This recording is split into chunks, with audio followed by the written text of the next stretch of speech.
اور حدیث پاک میں آتا ہے کہ حضور علیہ الصلوۃ والسلام نے ہمیں حکم دیا ہے اہل بیت کی محبت کا۔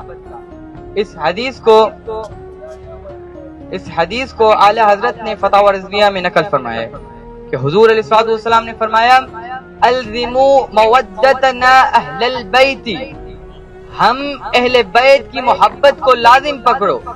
پھر فرمایا فإنہ من لقی اللہ، اور جو شخص ہماری دوستی کے ساتھ اللہ سے ملے گا وہو یودنا دخل الجنۃ بشفاعتنا، اور وہ ہماری شفاعت سے جنت میں داخل ہوگا۔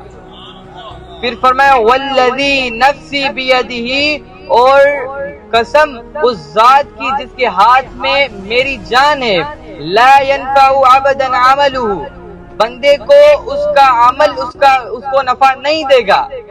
پھر فرمایا الا بمعرفت حقنا، مگر ہماری پہچان حق سے۔ یعنی حضور نے فرمایا قیامت کے دن آپ کی عبادتیں ہوں، آپ کے ذکر و اذکار ہو، تسبیحات ہو، آپ کو کچھ بھی نفع نہیں دے گا، مگر آپ کو جو اہل بیت کی مودت ہوگی وہی آپ کو نفع دے گی قیامت کے دن۔